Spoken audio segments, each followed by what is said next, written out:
Welcome to अमगेट। जैसा कि आप देख रहे हैं एम्पलीफायर का बेसिक्स जान लिया। अब वो क्यों जाना सर हमने क्यों जाना?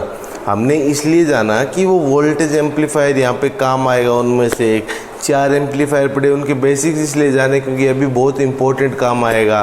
तो आज से जो टॉपिक शुरू करने जा रहे हैं ऑपरेशनल एम्पलीफायर, देखना ध्यान से पढ़ना आप लोग। एक एक चीज़, छोटी से छोटी चीज़ मैं इस टॉपिक के अंदर आपको बताऊंगा। आपको बस सिर्फ समझना है, हर चीज़ समझना है, क्योंकि ये topic the most important topic है गेट का। पूरे ओवरऑल गेट में सबसे ज़्यादा इम्पोर्टेंट टॉपिक यही है। तो मैं चाहता हूँ आप पूरी ढंग से एकदम लगन से इस टॉपिक को पढ़ें, ठीक है। तो आज अपने क्या स्टार्ट करेंगे, ओपैम्प। अब देखो जो ओपैम्प है ना, ओपैम्प जनरली एक वोल्टेज एम्पलीफायर है। ओपैम्प क्या है? जनरली ए वोल्टेज एम्पलीफायर, वोल्टेज एम्पलीफायर। अब समझ आया? अब वोल्टेज एम्पलीफायर की कुछ कैरेक्टरिस्टिक्स थी। वोल्टेज एम्पलीफायर में बताई थी मैंने आपको, क्या क्या कैरेक्टरिस्टिक्स बताई थी कि सर वोल्टेज एम्पलीफायर का इनपुट रेजिस्टेंस, इनपुट में वोल्ट मीटर लगा रहता है, इनपुट में वोल्ट मीटर लगा रहता है तो आर इनपुट होता है सर इसका इनफाइनाइट। आर आउटपुट में वोल्टेज सोर्स लगा रहता है, सीरीज में रहता है तो शॉर्ट सर्किट करते हैं तो 0, और गेन इसका रहता है इनफाइनाइट। ये वोल्टेज एम्पलीफायर की कैरेक्टरिस्टिक्स थी ना। अब वो देखना मैं कैसे यूज में लूँगा। आप पे ये चीज़ आपने जो सीखी है ना, वो चीज़ आपकी कितनी काम आएगी। अब ये मैंने इनफाइनाइट, 0 इनफाइनाइट लिए क्योंकि अपने शुरू में ओपैम्प कैसे डिस्कस करेंगे, सिलेबस डिस्कशन के टाइम मैंने बताया था कि शुरू में ओपैम्प को अपने आइडियल पे बात करेंगे। तो आइडियली है ना, practically very large, very small, very large. तो ये आइडियल ओपैम्प की बात करूँगा मैं। किसकी बात करूँगा? आइडियल ओपैम्प की, ठीक है। आइडियल ओपैम्प की बात करूँगा। अब सर ओपैम्प का सिंबल जानते हो? आपने देखा है ओपैम्प को कैसे रिप्रेजेंट करते हैं? ओपैम्प को अपने बिल्डिंग ब्लॉक की तरह कंसीडर कर रहे हैं सबसे पहले। जैसे एंड गेट को मैंने एग्जांपल देके वहाँ पे सिलेबस में बताया था कि उसके अंदर का अपने को नहीं जानना, रियल को अपने बाद में पढ़ेंगे। अभी अपने बिल्डिंग ब्लॉक की तरह कंसीडर कर रहे हैं। तो नॉर्मली जो ओपैम्प का सिम्बल होता है ना, ओपैम्प का जो सिम्बल होता है वो आपको पता है कि ये ऐसा होता है, प्लस माइनस। ये आपका ओपैम्प होता है ओपैम्प। अब मैंने बोला कि सर मेरा ऑपरेशनल एम्पलीफायर एक वोल्टेज एम्पलीफायर है। तो वोल्टेज एम्पलीफायर क्या होता है? पहले देखा था। आप बताइए, खुद बताइए वोल्टेज एम्पलीफायर क्या होता है। आप खुद बताओगे, जैसे जैसे मैं पढ़ाऊंगा ना, आप खुद, मैं पूछूंगा और आप बताते जाओगे। देखना ऐसे मैं पढ़ाऊंगा आपको। सर वो तो आपने बताया था 2 पोर्ट नेटवर्क होता है। तो 2 पोर्ट नेटवर्क देखो, ये एक इनपुट टर्मिनल हो गया इसका, ये क्या हो गया? इनपुट हो गया ना। और ये देखो, अब यहाँ पे तो सर एक ही पोर्ट है। जब भी एक पोर्ट है, अब दूसरा पोर्ट चाहिए ना, दूसरा पोर्ट चाहिए, आउटपुट बनाना है।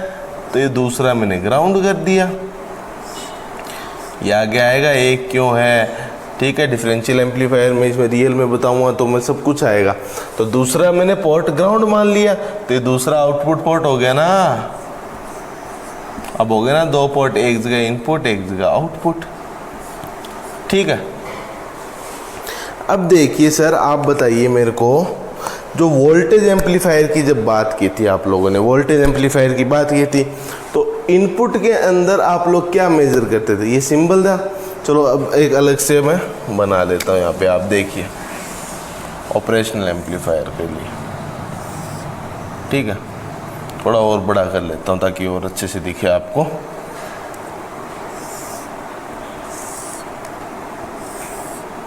ठीक है,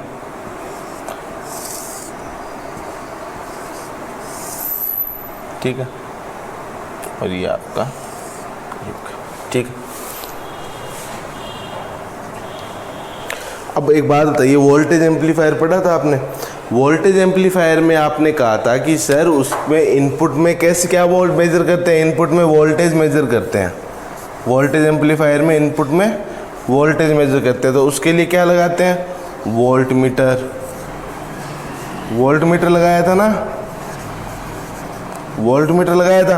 तो वोल्ट मीटर कहाँ लगाया था? आपको याद है तो यहाँ पे मैंने एक आर इनपुट लगाया था रियल के अंदर,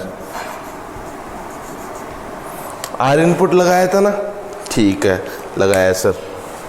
अभी इसके अंदर का वो नहीं बता रहा, मैं तो सिर्फ इन दोनों का कनेक्शन बता रहा हूँ। अंदर तो मिलियंस ऑफ ट्रांजिस्टर्स, वो रियल के अंदर अपने स्ल्यू रेट पढ़ेंगे, उनमें पता चलेगा अपने अंदर क्या क्या है। अभी तो मैं इसका सिर्फ सर्किट का कंस्ट्रक्शन बता रहा हूँ बार बार से, ठीक है, कि क्या क्या होता है। अब देखिए यहाँ पे मैंने क्या बताया था वोल्टेज एम्पलीफायर में, सर यहाँ पे जो आउटपुट वोल्टेज आएगी, जो आपका ये ग्राउंड है, ठीक है, यहाँ जो आउटपुट वोल्टेज आएगी वी नोड आ रही है मान ली, ठीक है, इसकी जो वैल्यू होगी, इसकी जो वैल्यू होगी वो मान लिया मैंने इसका गेन ए है। वोल्टेज एम्पलीफायर तो गेन होगा, क्योंकि वोल्टेज का रेशियो होगा ना, तो गेन ए है।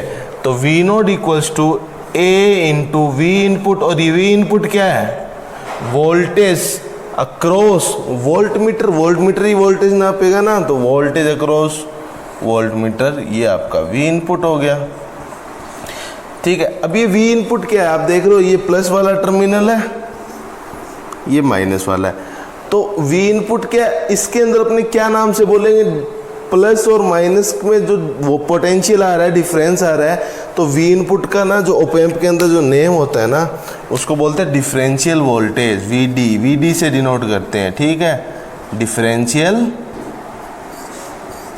वोल्टेज। और वो कितनी होगी, V plus minus V minus, potential का डिफरेंस हो गया ना, डिफरेंशियल वोल्टेज। तो यहाँ पे अपने क्या लिख देंगे, V नोड को A V D, A V D. अब ए वी डी हो गया, मैंने क्या बताया था, आउटपुट पोर्ट बनाना है, तो आउटपुट पोर्ट बनाना है तो ये यहाँ से लिया, यहाँ पे मेरा आउटपुट का वो आ गया, ठीक है, और ये मेरा प्लस माइनस, ठीक है, प्लस माइनस, ये इसके अंदर ही है ना, ये मैंने बार बस शो किया है, बस इसके अंदर ही है, ठीक है। अब ये क्या वैल्यू है, A V D, A V D. अब मैंने बताया वोल्टेज सोर्स है, रियल के अंदर इसका यहाँ पे एक रेजिस्टेंस भी होगा, आर एस होगा ना। तो ये ऑपरेशनल एम्पलीफायर का अगर बाहर से सर्किट देखोगे तो वोल्टेज एम्पलीफायर की तरह ऐसे ही काम करेगा। अब मेरे को अब इसमें बताइए, अगर कोई चीज़ को अपने ऑपरेशनल एम्पलीफायर बोल रहे हैं तो मतलब कि सर वो वोल्टेज एम्पलीफायर है, उसका जो गेन है वो इन्फिनाइट होना चाहिए, ठीक है, गेन इन्फिनाइट होना चाहिए। अब अगर गेन इन्फिनाइट है, इसका गेन इन्फिनाइट है और आर इनपुट इन्फिनाइट, अब कोई रेजिस्टेंस अगर इन्फिनाइट हो गया, आर इनपुट इन्फिनाइट मतलब इसमें से करंट जाएगा वो V बाय आर होगा, और ये इन्फिनाइट है मतलब ये जीरो हो गया, ये जीरो हो गया ना, मतलब यहाँ से कोई करंट नहीं जाएगा, तो मतलब क्या हो गया, यहाँ पे क्या हो जाएगा आपका, अगर मैं इसी को ही अगर मैं दोबारा रिप्रेजेंट करके दिखाऊं आप लोगों को, इसी को ही मैं अगर दोबारा रिप्रेजेंट करके दिखाऊं आप लोगों को, तो देखिए आप,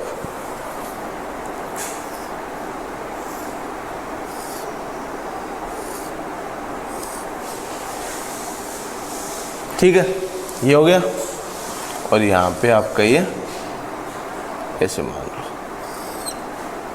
ठीक है, ये अपना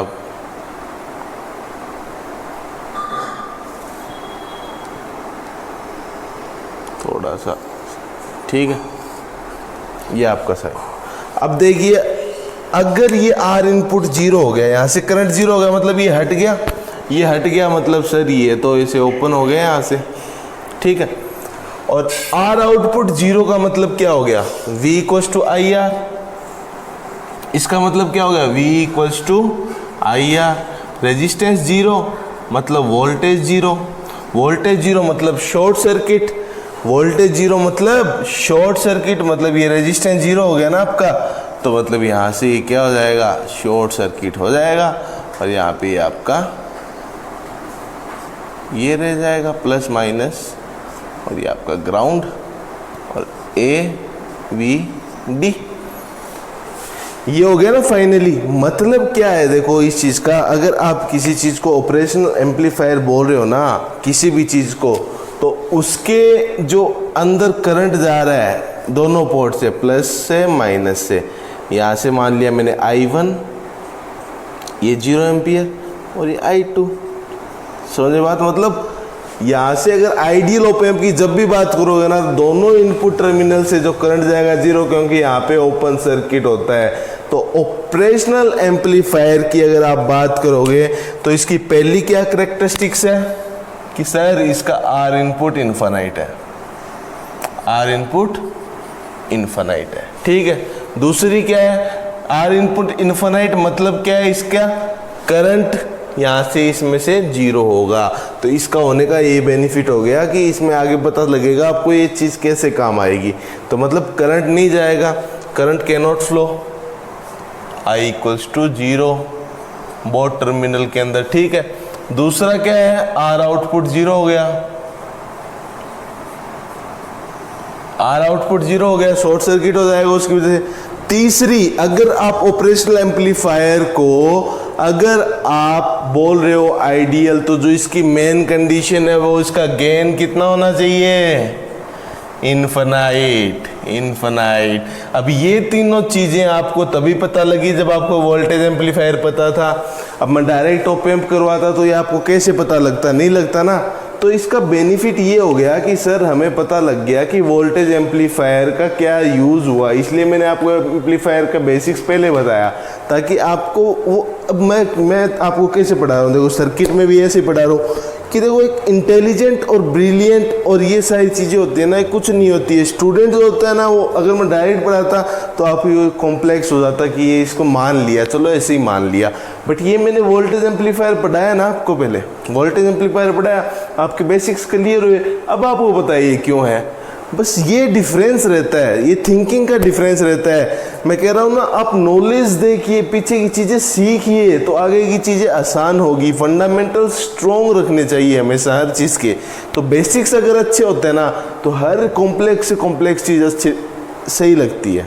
समझ गया ये बात? तो कोई इंटेलिजेंट नहीं होता, कोई एवरेज नहीं होता, वो खुद की एबिलिटी भी है कि हम कितना समझने की कोशिश कर रहे हैं चीज़ों को, ठीक है, कितना समझने की कोशिश कर रहे हैं। तो ये मैंने बता दिया आपको, ये ऑपरेशनल एम्पलीफायर का हो गया, ठीक है।